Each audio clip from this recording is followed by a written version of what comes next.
There are moments in a life that arrive without ceremony. No gathered clouds, no warning in the wind.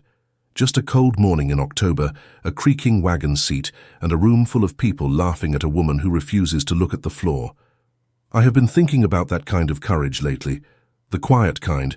The kind that doesn't announce itself with a raised fist or a sharp word, but simply stands still while the world tries to shrink it down to nothing. This is the story of a woman who stepped off a stage in Aspen Creek, Colorado, with a carpetbag, a bone hairpin, and nothing else to her name. And the man she had come to marry, who said less in a whole afternoon than most men say in a single greeting, and what passed between them in that general store before either one had spoken a word to the other. Settle in. This one begins with cold air and ends with something that takes much longer to name.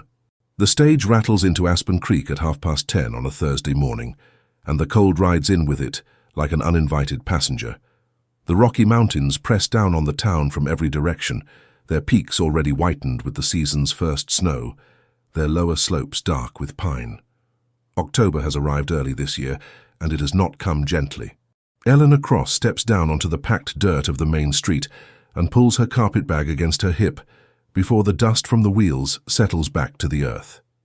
She is 26 years old, with dark hair pinned close at the nape of her neck, eyes the particular grey-green of lichen on riverstone, and a calico dress, once blue, now the colour of a winter sky seen through smudged glass, that hangs too loose across her shoulders.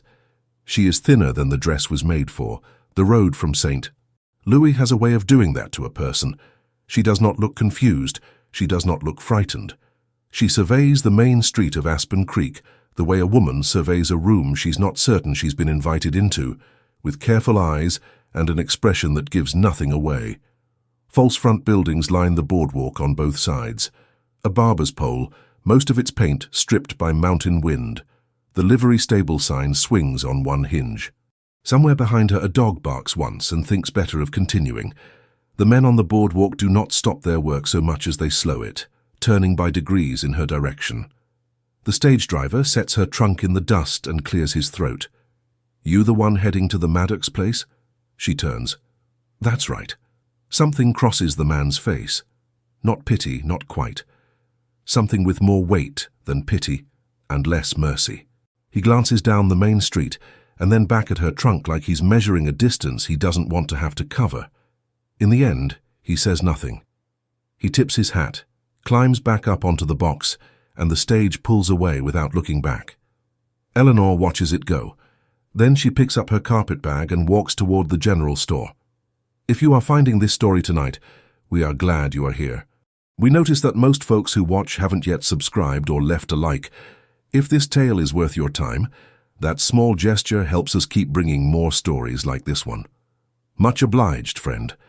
Now let's get back to Aspen Creek. The bell above the door announces her arrival before she has a chance to introduce herself. Inside, the store smells of ground coffee and cured tobacco and something faintly sweet beneath both. Molasses, or perhaps the leather of the harnesses hanging near the back. Shelves rise floor to ceiling on 3 walls, crowded with canned goods, bolts of fabric, tin lanterns, rope, seed packets, and the 100 other things a town needs to survive a mountain winter. 3 men lean against the far counter with the posture of men who have been there most of the morning and plan to stay the rest of it. Behind the register stands Vernon Holt. He is a man of 50, built for ease rather than labor, wide through the chest, wider through the middle, with a mustache that has received more daily attention than most men give to their horses, and a gold cap on one of his front teeth that catches the light when he smiles. He is smiling now. It is the smile of a man who owns the room and knows it. Morning. His voice fills the space without effort, the way water fills a vessel. Help you with something? Eleanor sets her carpetbag down and straightens her spine. I need to trade for provisions. Flour and salt if the price is right. A tin of coffee if there's margin. Holt settles both forearms on the counter and looks her over with the unhurried interest of a man at auction. Trade with what? She reaches into her hair and removes the bone pin. She sets it on the wood between them without ceremony. It is small, no longer than 2 inches, carved smooth and pale as old ivory, with a fine pattern etched along one side. The work of careful hands, Hands that have been still in the ground for 3 years now. Holt picks it up, holds it to the grey light from the window, turns it once, twice, sets it back on the counter with the flat, dismissive sound of something that has been judged and found wanting. Bone pin. He says it like the words contain their own verdict.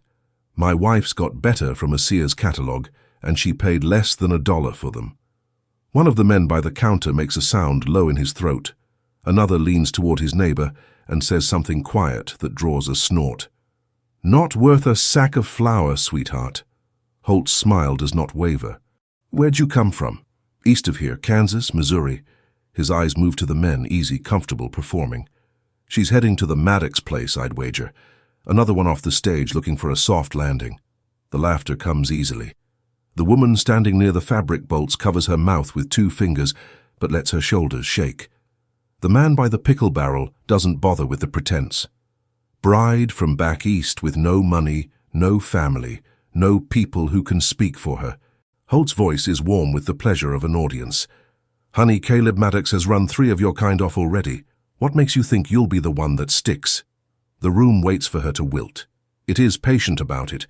It has seen women wilt before in this store, and the memory is satisfying. Eleanor looks at Vernon Holt. She looks at the men by the counter. She looks at the woman near the fabric bolts. She lets the silence stretch just long enough to be deliberate. Then she picks the bone pin up from the counter, presses it back into her hair without a word, and waits. She has practiced this face. In the narrow boarding room in St. Louis, where she spent 3 months waiting for an answer to come back by post. In the cracked mirror above the washstand. She practiced it until wearing it cost her nothing, until she could hold it the way you hold a poker hand that you've already decided to play through to the end, whatever the outcome. The shopkeeper laughed at her poverty, someone will say later, recounting the story to their neighbor over supper. But he didn't see the mountain cowboy watching. Because the truth is, and the room has not yet understood this, there is another person in the store. He has been in the back aisle the whole time, behind the tall shelves of dry goods near the rear wall where the light barely reaches. He made no sound when she entered. He has made none since. And he has heard every word that has been said in this room since Vernon Holt picked up the bone pin and held it up to the light. The boots come first. Heavy, unhurried. The tread of a man who covers ground without announcing it, who moves through a space the way a shadow moves across a floor, by presence rather than effort. No one hears him coming until he is already nearly there. The man who steps out from the far aisle is tall and lean through the hips, built the way mountain country builds its men, not for appearance, but for duration. Dark hair with the first threads of silver threading through at the temples, a jaw that hasn't seen a razor in close to 3 weeks, eyes the color of wet slate, the particular grey-blue of creek stone in shadow, the kind of color that doesn't warm easily and doesn't apologize for it. A coil of rope hangs from one hand. The dust of the high country sits across his shoulders like it belongs there. He does not look at the men by the counter. He does not look at the woman by the fabric bolts. He sets the rope on the counter in front of Vernon Holt. And then, for one moment that lasts precisely as long as it needs to, he looks at Eleanor. Not the way the room has been looking at her. Not with appraisal. Not with amusement. Not with that particular brand of small-town pity that lands heavier than cruelty, because it is delivered without malice. He looks at her the way a man looks at a thing he has already reached a quiet conclusion about, somewhere behind the eyes before a word has been said. Then he turns to Holt. This and the fence wire. His voice is low and rough, the sound of a thing that doesn't need to be repeated. And her provisions. The smile on Holt's face does not disappear. It reconstitutes slowly into something different, smaller. The gold tooth slips behind closed lips.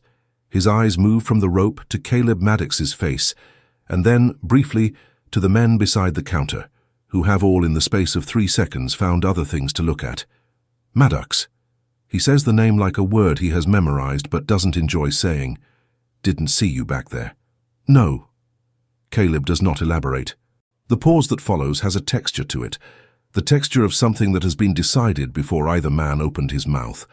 Then Holt is reaching for a burlap sack, and his movements are faster now, more purposeful, stripped of theatre, salt, flour, a tin of coffee.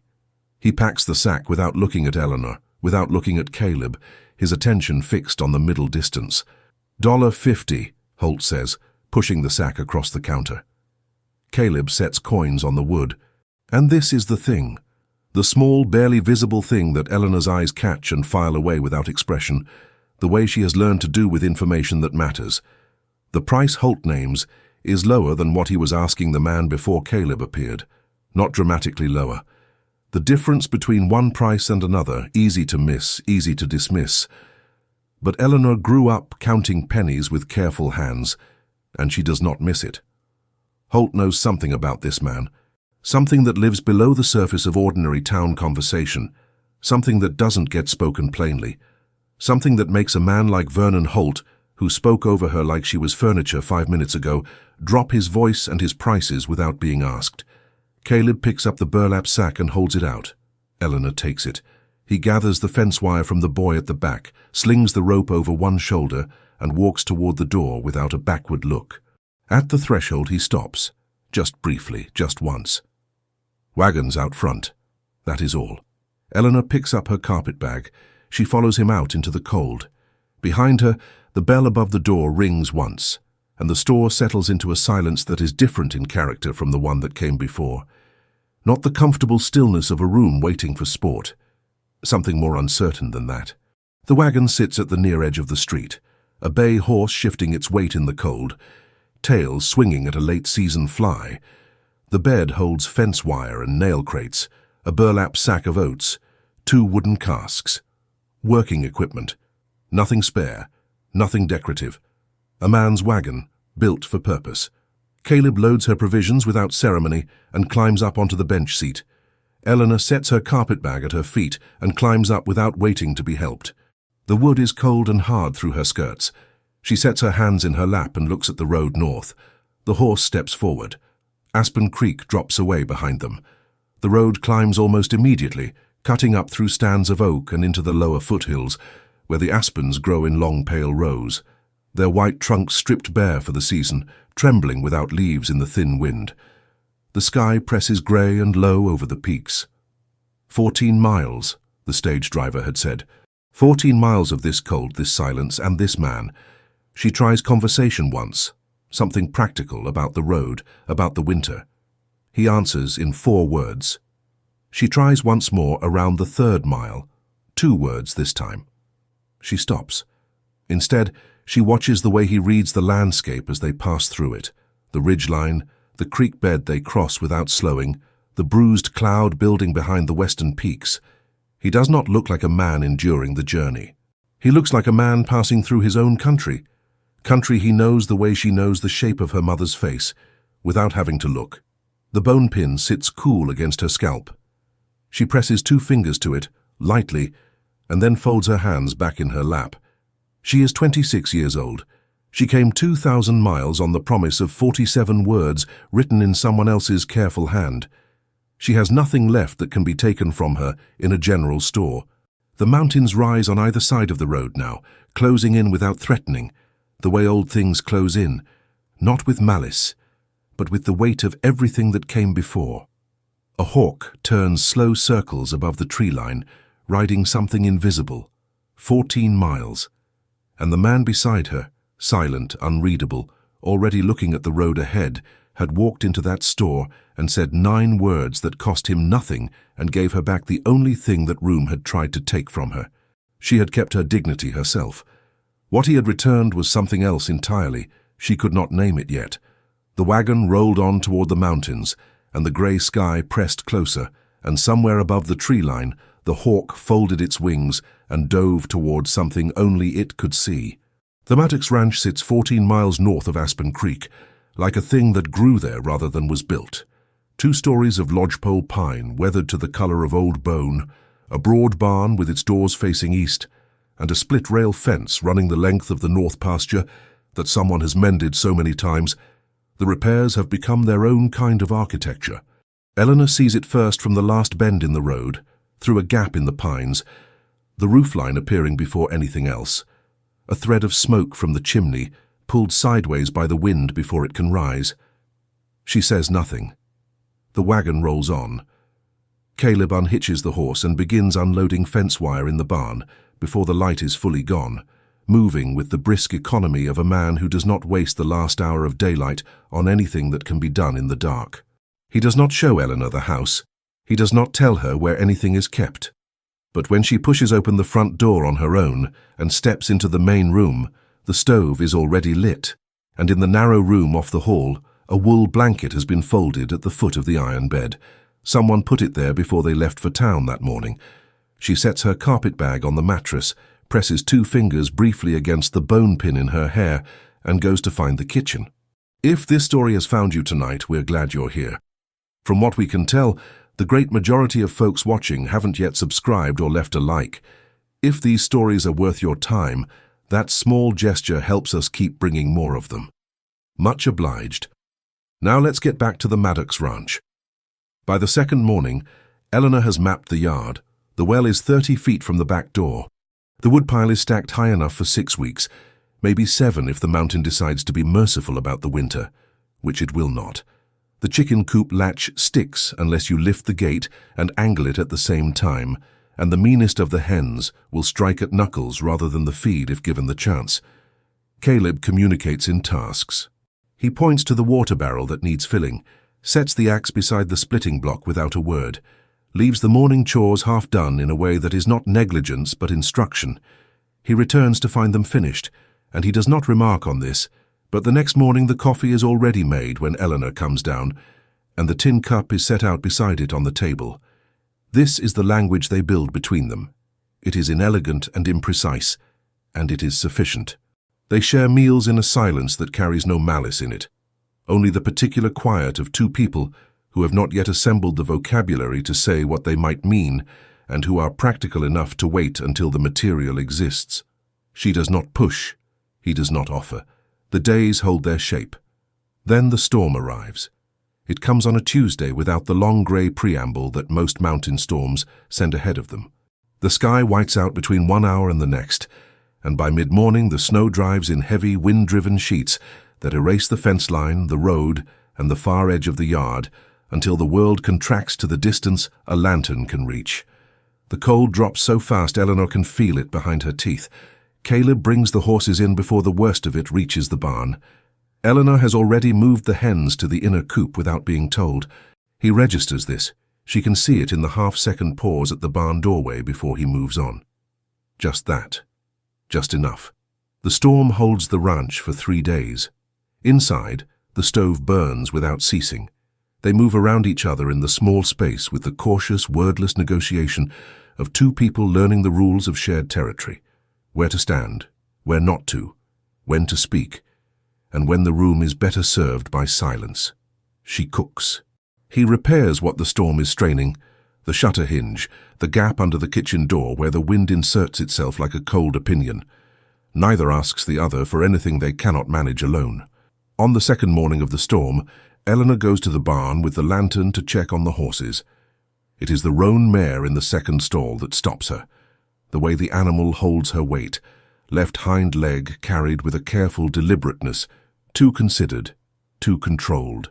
Eleanor sets the lantern on the post and crouches in the straw. She runs her fingers down the lower leg, finds the hoof wall, presses at the heel. Warm to the touch. Tender. A soft spot no larger than her thumb, sitting at the junction where infection begins its quiet work before a man notices his horse is lame. Her mother kept a working herb garden behind their house in Ohio for 20 years, not for pleasure, but because the county doctor charged $3 a visit, and that was money that needed to be weighed carefully against everything else. Eleanor spent her childhood learning the names of what grew along fence lines and in the margins of fields, learning which things could be treated and which things could not, learning that the distance between those 2 categories was usually 1 week and the right poultice applied in time. She goes to the kitchen. The tin in her carpet bag, the only thing she packed with full deliberation, holds white oak bark dried and wrapped in cloth, a folded length of linen, and a small glass of rendered tallow. She heats water, works the poultice until it holds together, returns to the barn. The mare stands still while Eleanor packs the hoof with the careful pressure of practiced hands. The wrap goes on loose enough for drainage, tight enough to stay. When Caleb comes into the barn an hour later, he stops. His eyes go to the wrapped hoof, then to Eleanor. "Thrush," she says. "Early, packed with white oak bark. The wrap needs changing tomorrow morning, and she should stay off the hard ground for 3 days if you can manage it." He crouches beside the mare and checks the wrap himself. 2 fingers, thorough, unhurried. Then he stands. He looks at Eleanor for a long moment with an expression that has shifted from what it was 3 days ago. Not softer, more considered. The look of a man revising a calculation he thought he had already made. He goes back to work without a word. So does she. But the morning after the storm breaks, when Eleanor comes down before light, there is a second biscuit on the cloth beside her coffee cup.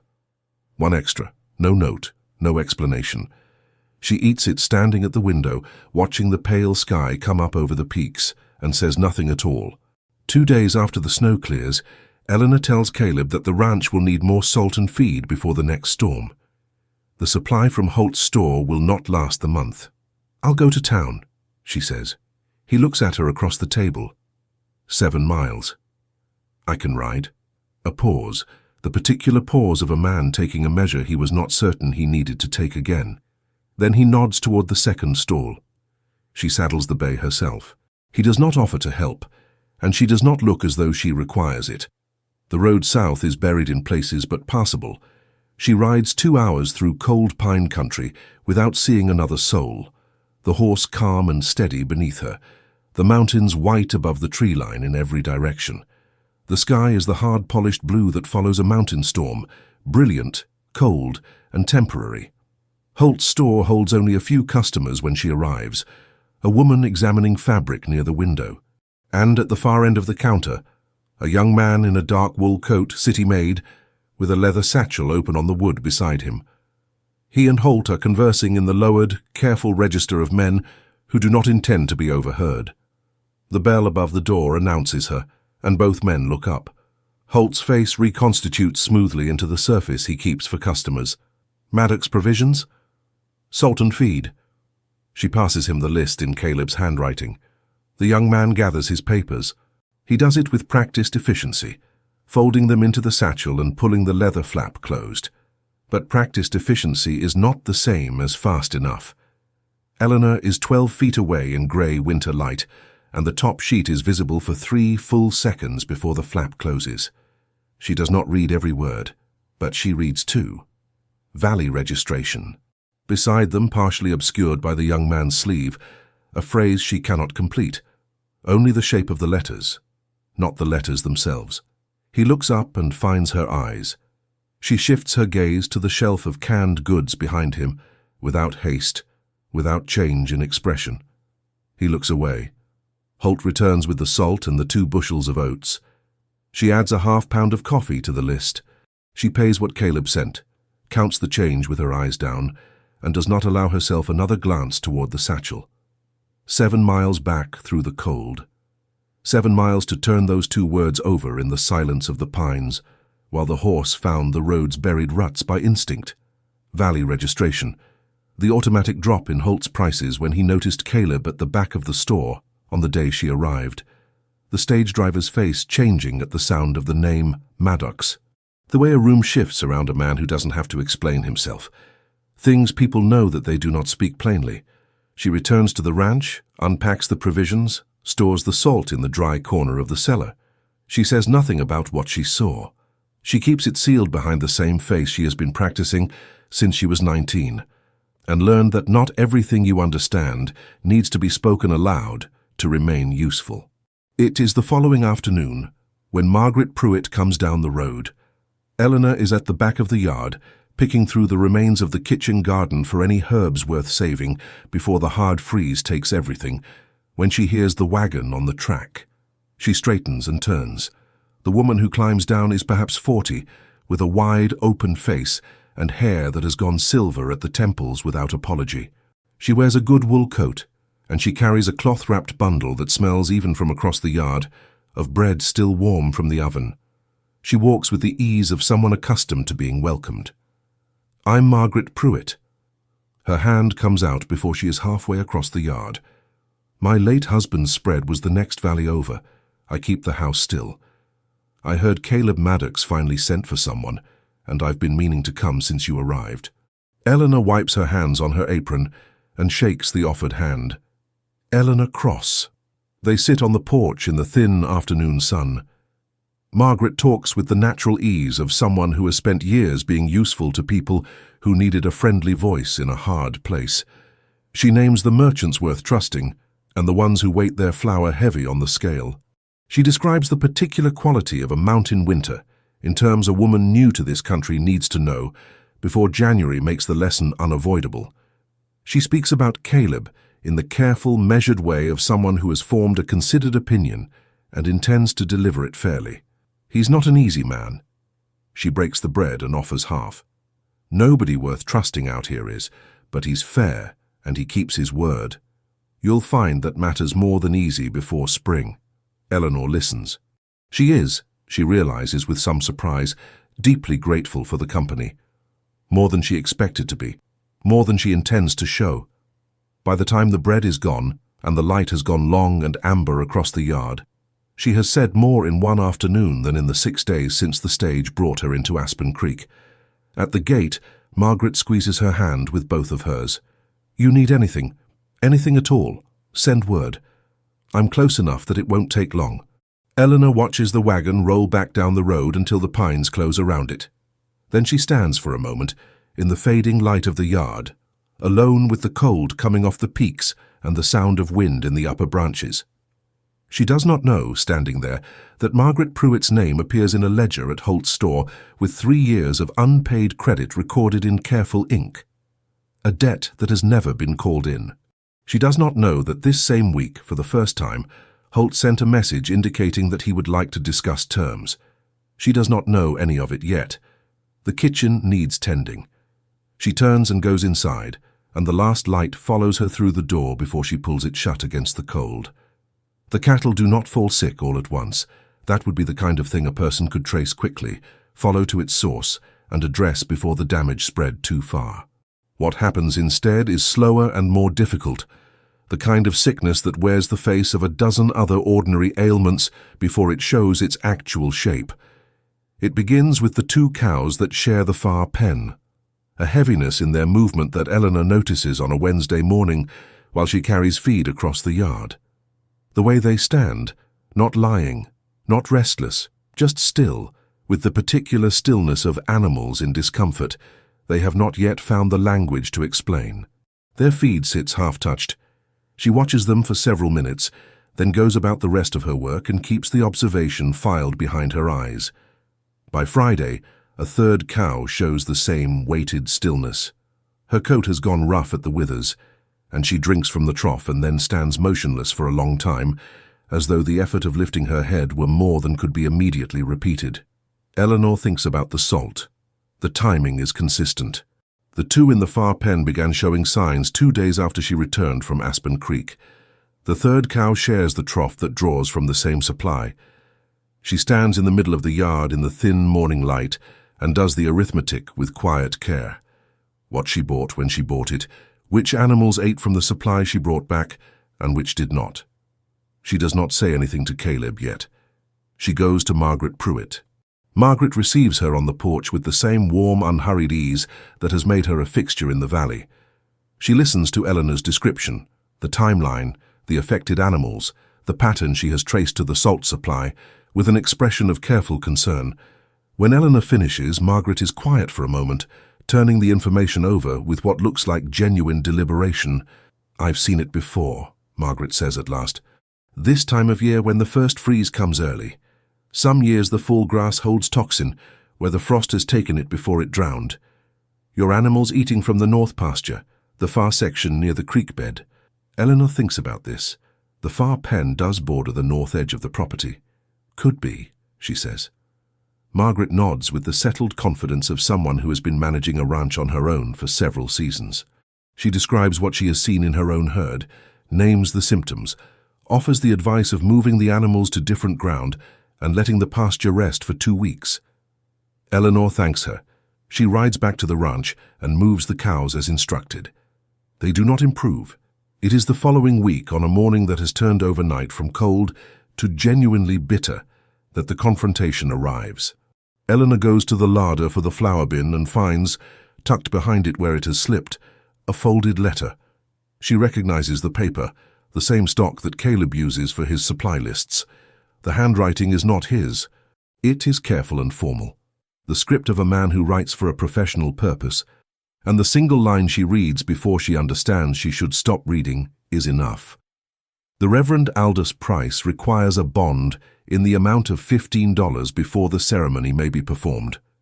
She sets the flower on the table. She stands in the kitchen with the letter in her hands and reads it again. When Caleb comes in at midday, the letter is on the table between the plates. He looks at it. He does not look surprised by it. That is the thing. He sees it, and his jaw settles into a particular line, not guilty, not defensive, simply accepting of something he had considered resolved or irrelevant or both. The particular expression of a man who genuinely did not imagine that another person would find this information as significant as they clearly do. You knew. Her voice is level. She has found over the years that the voice holds its form better when the emotion behind it has weight rather than heat. It's a formality. I have no standing here. She holds herself still by practice rather than calm. If anyone came to this ranch with a legal claim, against the property, against you, against anything, I would have no standing, you know that. Caleb looks at the letter with the expression of a man confronting a calculation he had run in his head and arrived at differently. It's $15. I'll have it settled before the month's end. The month's end. She repeats this without inflection. It's a formality, he says again. Quieter this time. You brought me 2,000 miles, she says, on the understanding that there was a purpose to it. A legal one. That I would arrive here as a wife, not as a woman living in a man's house with no document and no name to stand behind if she needs one. She picks up the letter and places it back down on the table with careful precision. I don't know what you thought I would not notice, or what you thought it would not matter to, but I need you to understand that it matters. He is silent for a long time. The stove pops and settles. I didn't think you'd need it before the month was out, he says at last. She waits for more. There isn't more. This, perhaps, is the worst part. Not that he hid it, not that he made a deliberate calculation against her. It is that it genuinely did not occur to him that the information itself had value beyond its practical function, that she might want to know, that she might be constructing her understanding of this place and her position in it, piece by piece, and that his silence about the letter removed a piece she was entitled to hold. She sets his plate in front of him and takes her seat and eats without speaking. The meal ends. She takes her coat from the peg and goes outside. The cold meets her in the yard with the particular enthusiasm of a Rocky Mountain October that has decided to become November ahead of schedule. She walks without direction, past the chicken coop, past the far pen where the cows stand in their slow, unresolving discomfort, out toward the barn. She goes in because it is the only shelter away from the house. The barn smells of horse and hay and cold timber. The roan mare turns her head from the second stall, and Eleanor rests her hand briefly on the horse's nose as she passes. The wrapped hoof is better. The mare's weight has been shifting back toward it over 3 days, gradually and then consistently. She's not looking for anything in the back corner of the barn. She is simply walking far enough from the house that the walls do not feel so close. The wooden crate is not hidden. It sits on the lower shelf of the back storage wall between a box of spare harness hardware and a coil of fence wire. It is simply the kind of thing that reads as ordinary equipment to a person who has never had occasion to examine it carefully. Eleanor examines it carefully. The tools inside are not the tools of a working cattle ranch. Rock hammers, square-headed and heavy, small glass flasks sealed with wax stoppers, 2 of them holding a clear liquid, a third holding a pale powder, a folded square of oilskin that, when she opens it, reveals 3 slim metal picks with sharp curved ends.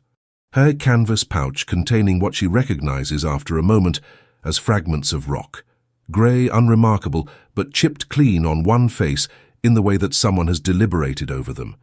Beneath all of this, a notebook, oilcloth cover, tied with a length of leather cord. She unties it. The cord falls loose in her hand. The notebook falls open near the back, where something has been tucked between the pages and left them permanently bowed. It is a letter, written in Caleb's hand, begun and not completed, 3 lines in and stopped. as though the writer reached a point where the words required more consideration than the night allowed. But it is not the unfinished letter that holds her. It is the heading on the page behind it, a tab of folded paper that has been glued to the top margin to mark the section.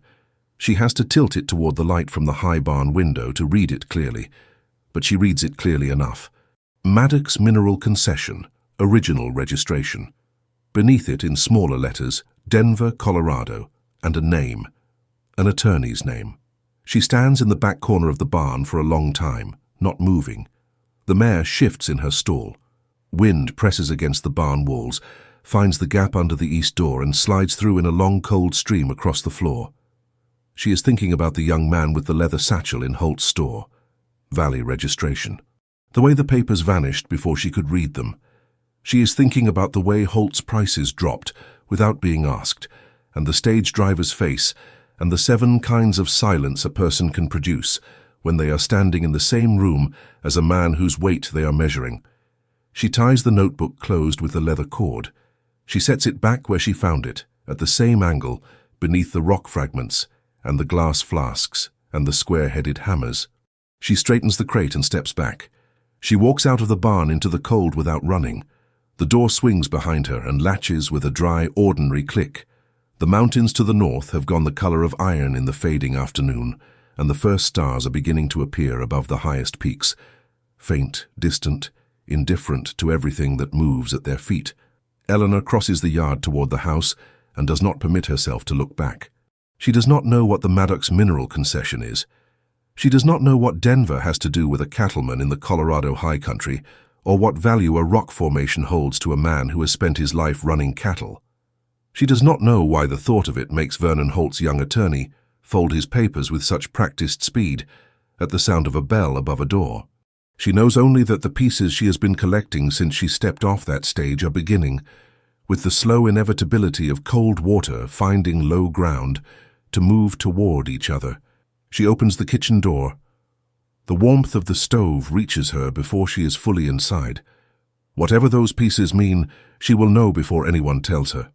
That is the only way she has ever learned anything that mattered, before anyone thought to keep it from her. She hangs her coat. She goes to tend the fire. The cattle are not improving because the pasture was never the problem. Eleanor has known this for 4 days. She has turned it over in silence, the way she turns most things that matter. At the edges of other tasks, in the margins of the morning before Caleb comes in for breakfast, in the last minutes before sleep when the mind, stripped of performance, returns to what it cannot let alone. She knows the north pasture. She has walked it twice since Margaret gave her the explanation that sounded true and landed wrong. The frost-killed grass sits dry and brown against the hardened ground, the same as every other section of the ranch. No unusual growth along the creek margin.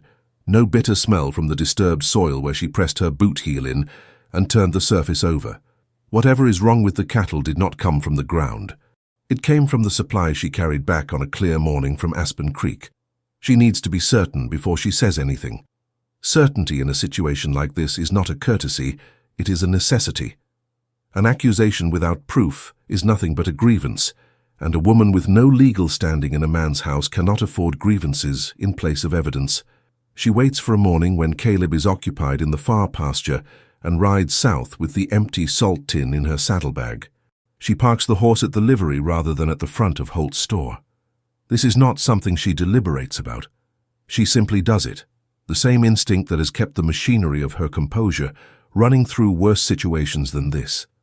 She enters through the main door with the empty tin under her arm and the expression of a woman running an ordinary errand on a cold morning. 3 customers move through the store. The boy who sweeps stock the shelves near the back. Behind the register, Holt himself writing figures in a ledger with the focused disinterest of a man who has already measured the incoming customer and found her unremarkable.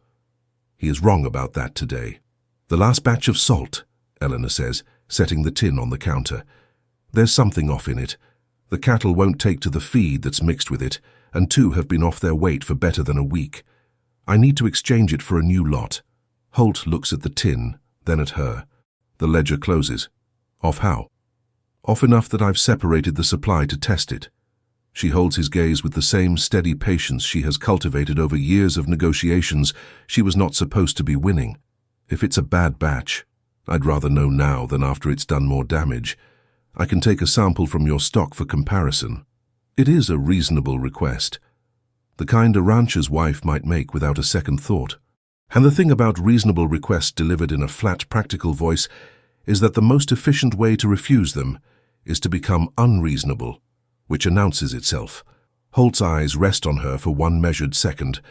Then he pulls a fresh tin from the shelf beneath the counter and sets it in front of her. Take what you need.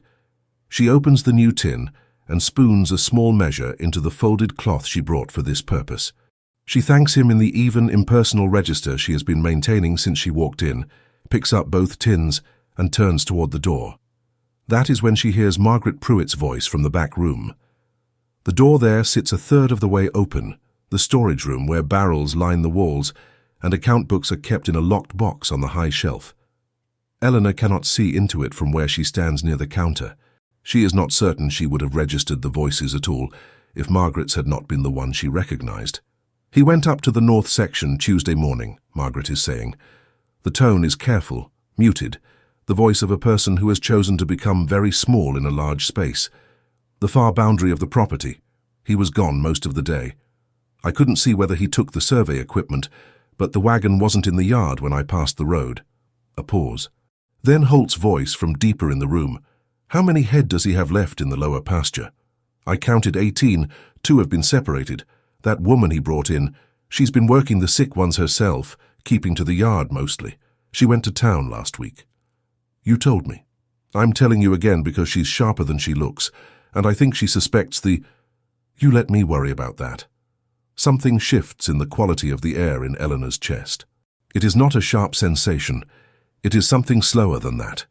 The way a foundation settles before the walls show the crack. She stands in the middle of the store, with 2 salt tins in her hands, and Margaret Pruitt's voice rearranging everything she believed she had understood about the last 3 weeks. The warmth of bread offered on a cold porch. The steady, knowledgeable voice naming the merchants worth trusting. Both hands around hers at the gate. You send word, I'm close enough that it won't take long. She had accepted it as the real thing. She had been grateful for it with an honesty she does not allow herself often. She had been grateful, and she had been wrong, and the knowledge of that sits now in the back of her throat like something she cannot swallow down. She moves to the door without haste, opens it. The bell above it rings. She does not stop. The comparison takes her 20 minutes in the cold of the barn, with the 2 cloth measures spread on the workbench beside the lantern.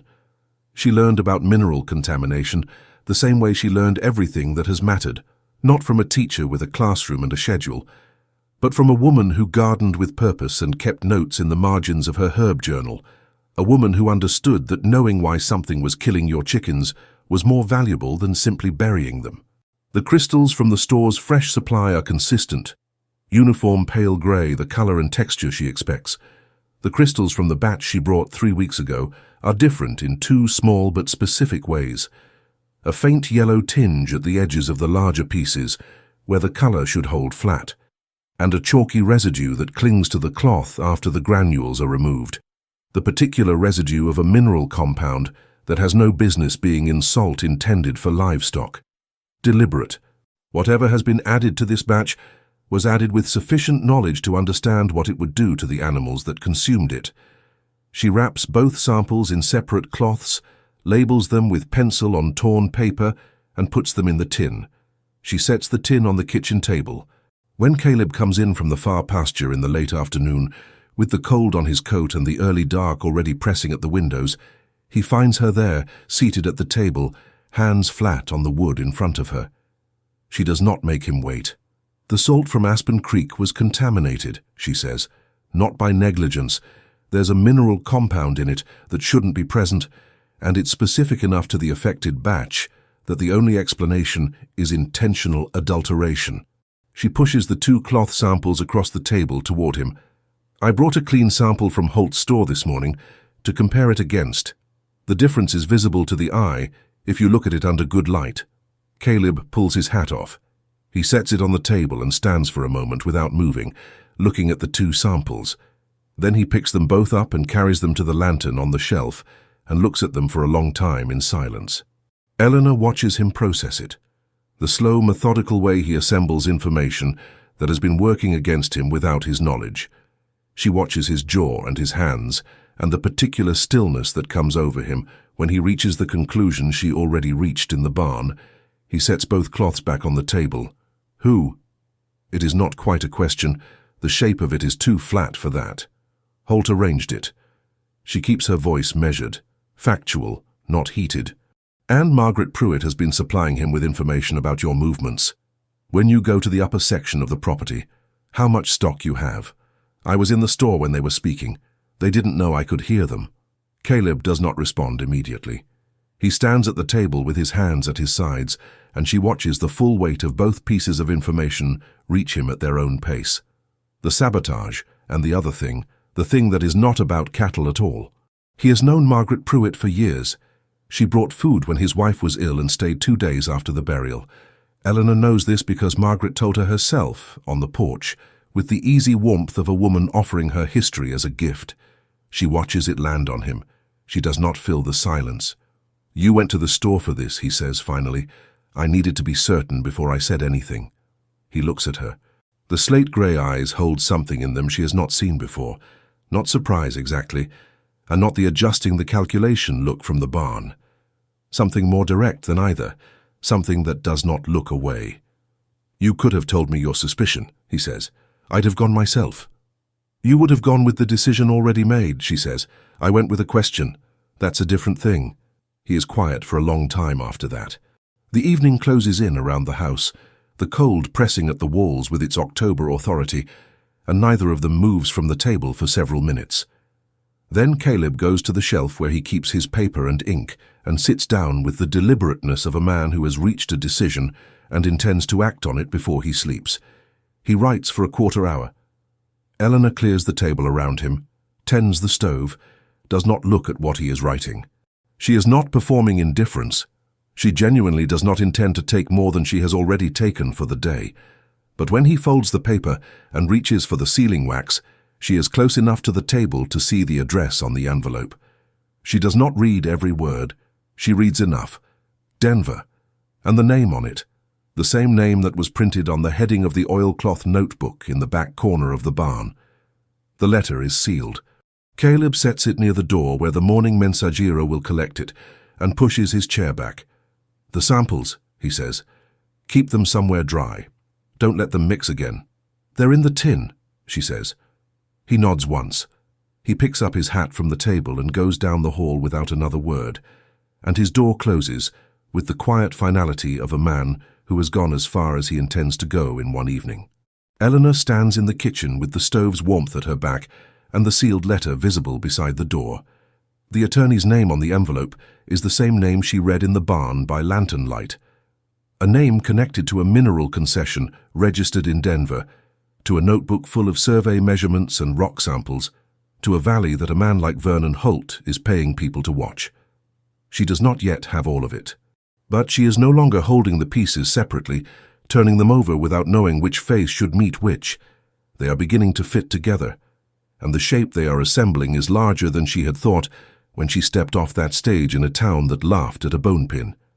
She banks the fire for the night and blows out the lamp and listens to the wind come down off the peaks, steady and indifferent, passing over everything it does not intend to spare.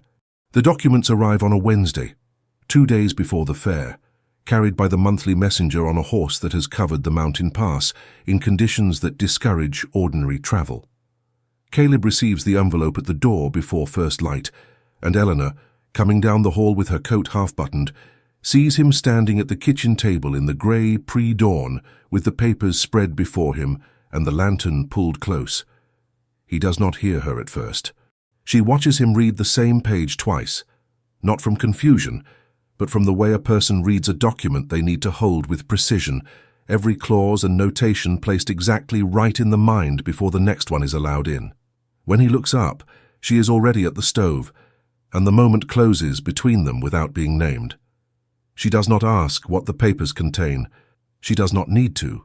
The fair arrives with the first clear sky in 10 days, which everyone takes as permission to travel. The mountain roads that have been questionable since the last storm have frozen hard overnight into something passable, and by mid-morning, the main street of Aspen Creek holds more horses and wagons than Eleanor has seen since the afternoon she stepped off the stage and first read The Shape of This Town. The annual winter credit fair is the commercial spine of the valley. The day every rancher settles what he owes from the season past and establishes what he will need to survive the season ahead. The sheriff's office opens its main room for the occasion, a long trestle table set up against the far wall where debts are declared and contracts signed in the presence of witnesses. Supplies are negotiated in the street and in the storefront doorways. Credit is extended or refused with the blunt efficiency of men who understand that a wrong decision in October becomes a body in February. Sheriff Dale Harmon is a man of 50 with a grey, methodical quality, the kind of lawman who is valuable not for speed or courage, but for the rare willingness to hold a position under social pressure until the facts require him to move. He has held his position in the direction of Vernon Holt for longer than is comfortable to consider now, for reasons that are not corruption, so much as the accumulated weight of a powerful man's long-standing presence in a small place. Eleanor and Caleb arrive together. He ties the wagon at the far end of the street. She carries the tin with the 2 sealed cloth samples in her coat pocket, where the cold keeps them distinct through the fabric.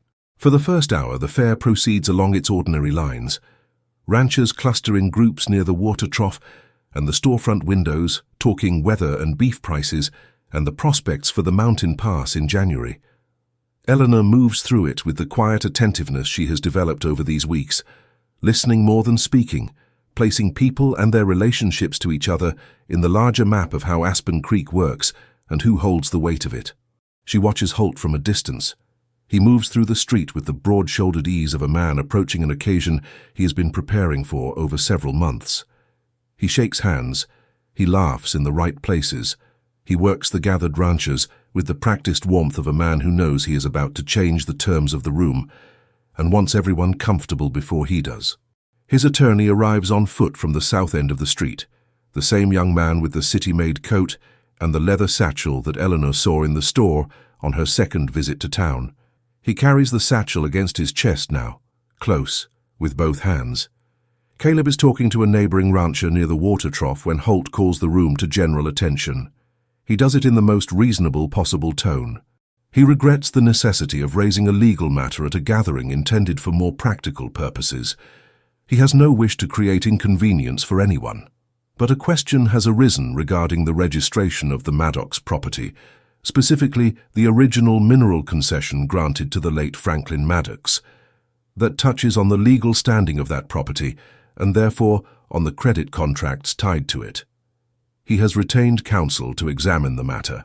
He believes the sheriff and the assembled ranchers deserve to understand the situation before any further contracts are signed. The attorney steps forward and opens the satchel. The gathered crowd shifts. Not dramatically. These are not people who perform their reactions publicly while they are still forming them.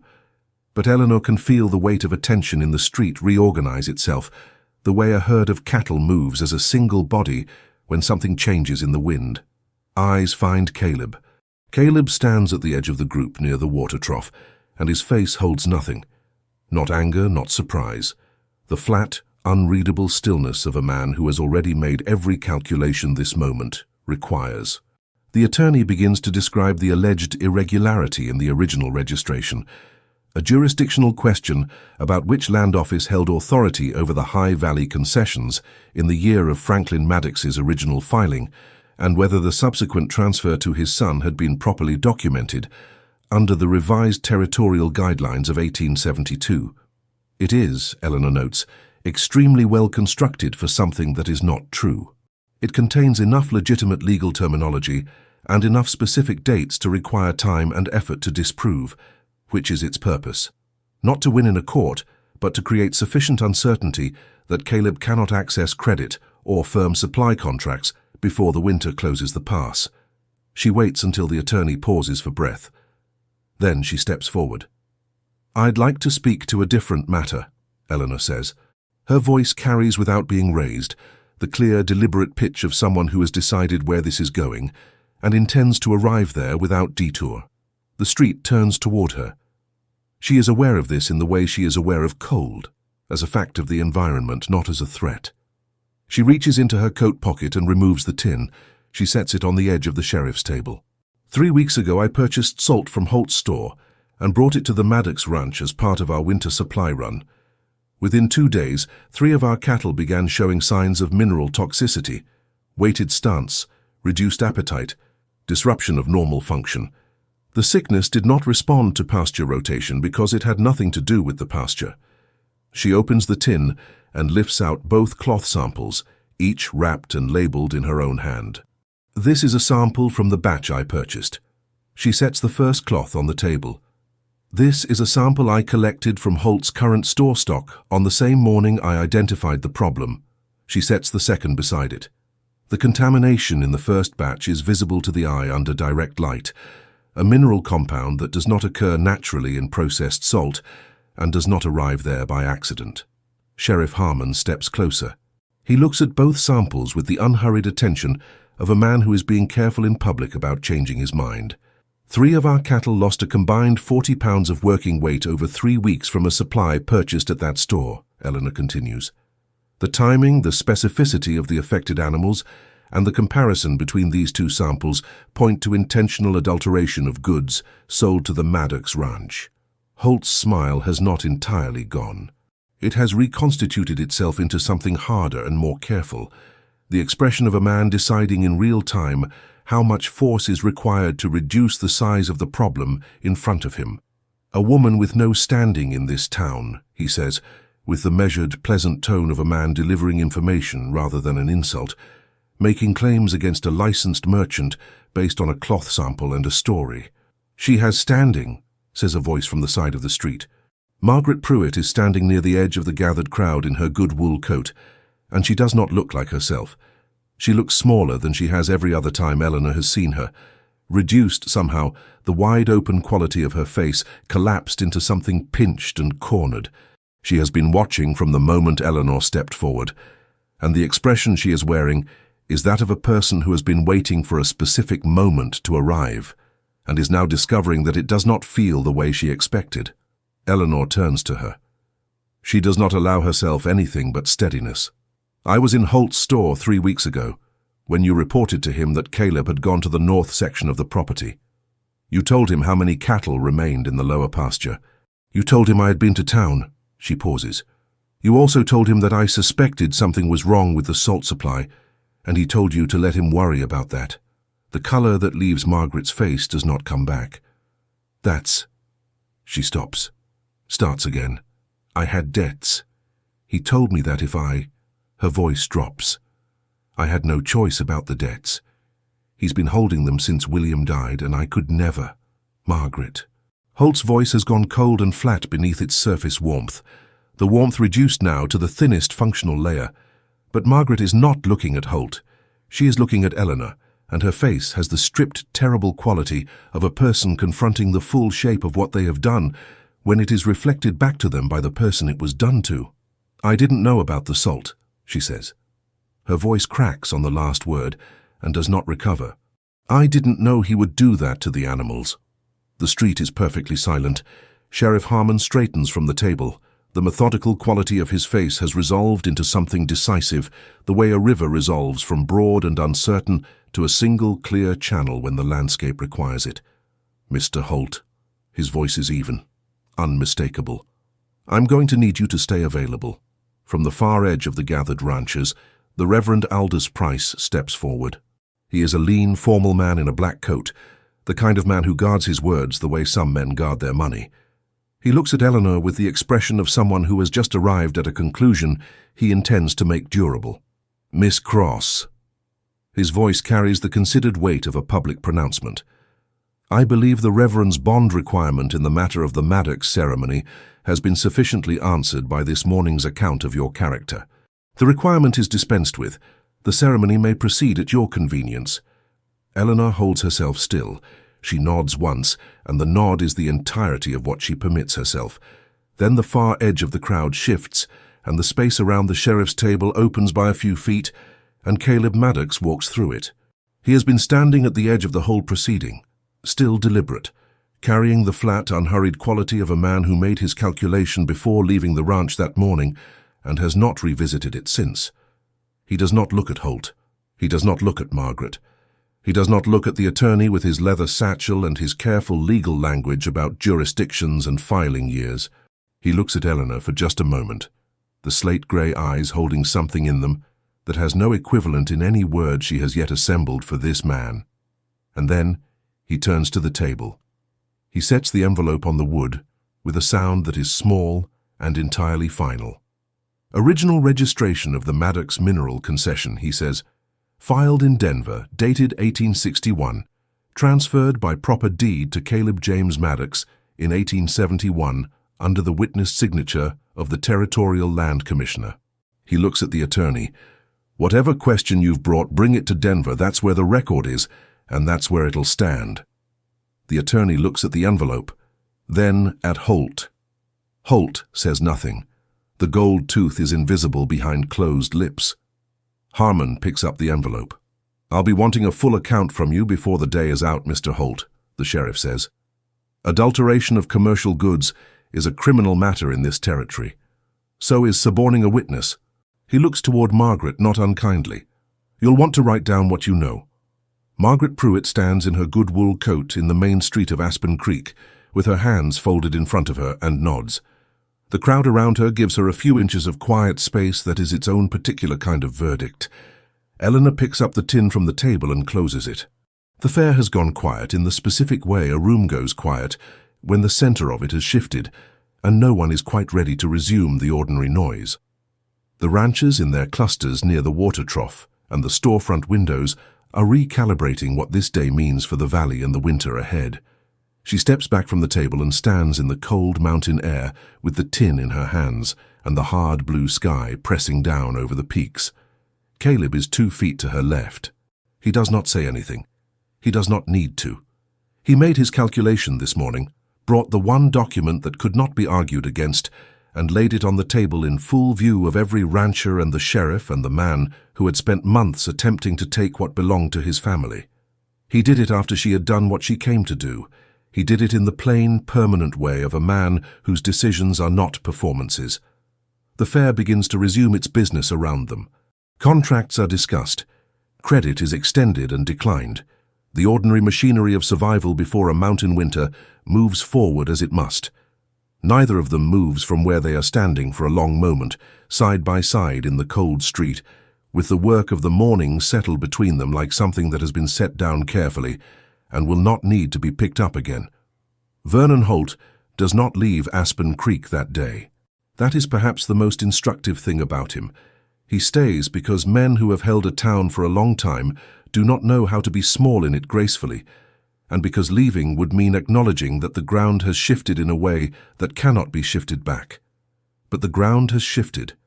Everyone in the main street felt it happen, and in the days that follow, the evidence of it accumulates in the small, irreversible ways that matter more than any single dramatic gesture. The rancher from the South Ridge who has bought his feed from Holt's store for 11 years sends his son to the next town over for the winter supply run. The woman who runs the boarding house stops her account. 3 men who were standing near the water trough when Eleanor set those 2 cloth samples on the sheriff's table are overheard discussing by the end of the week the possibility of a cooperative supply arrangement, pooled orders, shared transport cost, no single merchant holding the leverage of everyone's winter survival in one building. Holt's store does not close, not yet. But the space between who he was in that town on a Wednesday morning and who he is by the following Saturday has the quality of a thing that cannot be measured by looking at either end of it in isolation. He still opens the doors at 7. He still writes in his ledger. He still wears the coat with the good brass buttons. But the room stops performing for him, and for a man whose authority lived in the performance, this is not a lesser punishment. It is the specific one. Sheriff Harmon files the formal complaint the morning after the fair. Adulteration of commercial livestock supplies, attempted fraudulent interference with a registered land concession. The complaint goes to the county seat with the next available messenger, along with both cloth samples in their labeled wrappings and a sworn statement from Margaret Pruitt, written in her careful schoolteacher hand, covering 3 pages of foolscap. The trial will not happen before spring. The pass closes in November, and justice in 1876 moves at the speed of passable roads. But the wheels are turning, and Vernon Holt knows the sound of wheels that will not be stopped by the weight of a man's local reputation. His attorney from Denver does not return to Aspen Creek. Margaret Pruitt does not leave the valley either. She has nowhere to go that would be better than where she is, and she is practical enough, in the end, to understand this. What she loses is harder to quantify than a legal standing or a commercial license.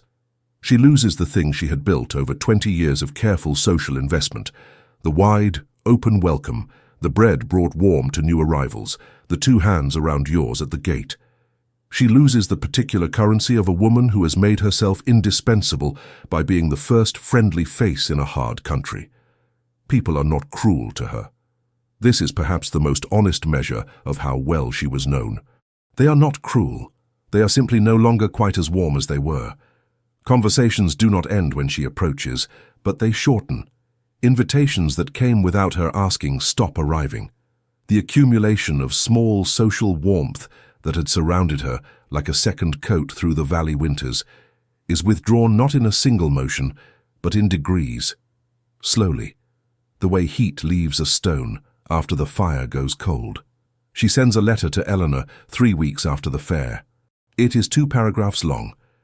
It does not ask for forgiveness. It explains the debt, the years of it, the particular trap of owing a man who never pressed the note until the moment it was most useful to him. It ends with the sentence, "I knew what I was doing, and I did it anyway, and I am sorry for the cattle and for the rest of it." Eleanor reads the letter twice. She folds it and puts it in the tin box on her shelf and does not write back. And this is not cruelty either. It is simply the truth of what some things cost, which is more than an apology can cover, and less than permanent hatred would require. The ceremony takes place on the first Friday of November, in the Reverend Price's church at the north end of Aspen Creek's main street. It is a cold morning with a low white sky and the smell of wood smoke from every chimney in town. There are no flowers. There are no guests by choice. Eleanor has no family within 2,000 miles, and Caleb does not extend invitations as a general practice. The Reverend Price reads the words in his measured, formal voice. Caleb says the required words in a tone that is exactly the same as every other tone he uses, which is to say flat and unhurried, and meaning every syllable, because he does not say syllables, he does not mean. Eleanor says her own words looking at him, not at the reverend or the church window or the cold street beyond the glass. She looks at the man she has been watching for 5 weeks now, learning the grammar of, translating from gestures into intention and from silence into the particular things silence contains in a person who chose it with care. She looks at him and says the words, and they are true in the practical way that the best truths are true, not because of feeling that arrived all at once, but because of evidence accumulated over time, in the cold and the hard work and the understanding that trust is not a thing you extend before it is earned. They drive back to the ranch in the afternoon. The road north is cold and clear, the sky pressing the peaks down into sharp relief against the white above. Neither of them speaks much. Neither of them needs to.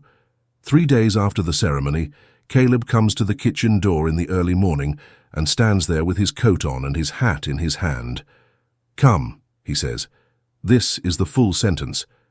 Eleanor sets down her cup. They ride north together, past the far pasture, past the upper fence line, along the edge of the tree boundary where the pines grow dense and the ground begins to climb in earnest. Caleb leads, his horse moving through the underbrush with the comfort of an animal that has made this path many times.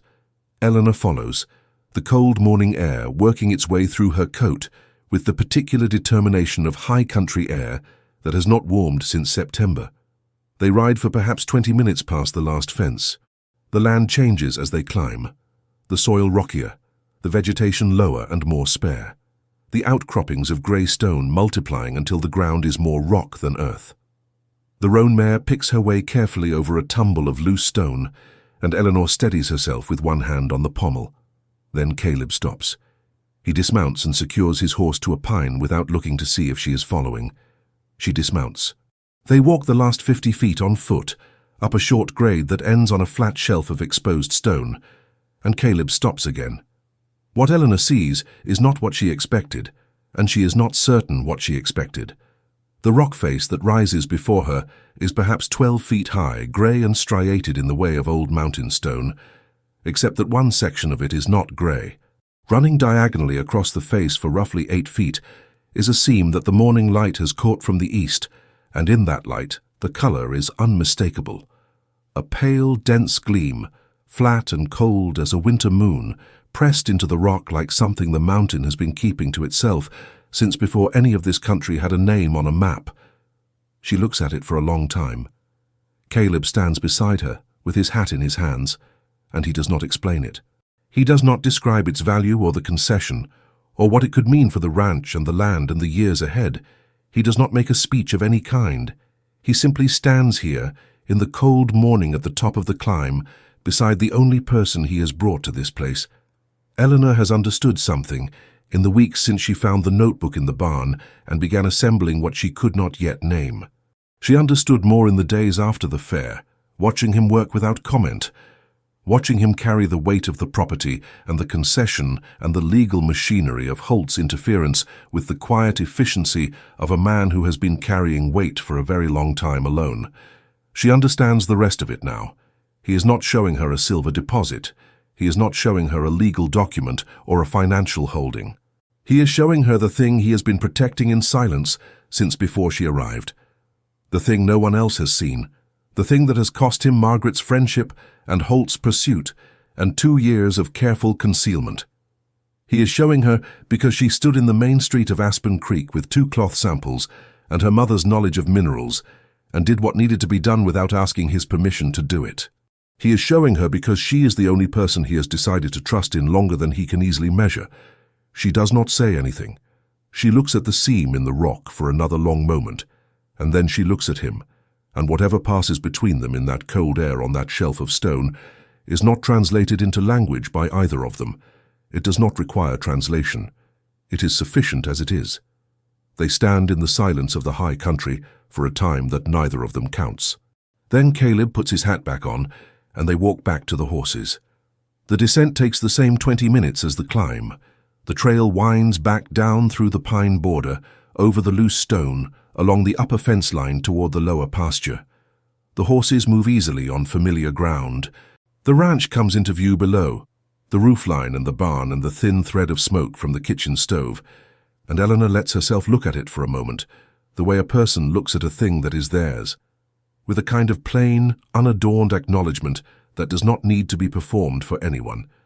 It is at the edge of the lower pasture, where the trail meets the yard, that she sees them. She notices them before she has consciously registered what she is looking at, the way a person notices something that is not where it belongs before the mind has assembled the specific reason for the unease. She pulls the bay to a stop and looks down at the frozen ground. Horseshoe prints. 2 sets close together, the impressions pressed into the mud at the fence line's edge where the frozen surface cracked beneath a heavier load than the light frost should have required. The prints face in from the west side of the property, not from the road, not from the trail she and Caleb just descended, but from the open country to the west, where the land runs unfenced for several miles before it meets the next ridge. Fresh. The edges of the impressions are still defined, the frieze around them intact. Whoever made these tracks was here this morning, while she and Caleb were on the upper slope. She looks up and finds Caleb already stopped beside her, already looking at the same ground. He says nothing. She says nothing. The trail is clear. 2 horses, both shod, neither of them belonging to anyone who had a reason to be on this property. They came in from the west, stopped at the fence line for long enough to leave settled impressions in the mud, and left the same way they came. Caleb looks at the tracks. Then he looks west, toward the tree line where the open country disappears into pine shadow. His face holds nothing that she can read, not fear, not anger. The particular quality of a man who has been expecting something to come from a direction he could not see, and is now understanding that it has arrived. Holt is waiting for a trial that will not begin before spring. He has allies whose names have not been spoken in the main street of Aspen Creek, or in Sheriff Harmon's complaint, or in Margaret Pruitt's 3 pages of foolscap. The seam in the rock face 12 feet high on the shelf above them is not a secret that stays secret simply because the man who wanted it kept quiet is now waiting for a county judge. The valley knows there is a dispute. That is enough. That is more than enough. Caleb clicks his tongue. The horse steps forward through the gate. Eleanor follows, and the gate swings closed behind them with its familiar dry latch, and the prints on the mud remain where they are, patient and specific, and saying everything neither of them needs to say out loud. The ranch receives them.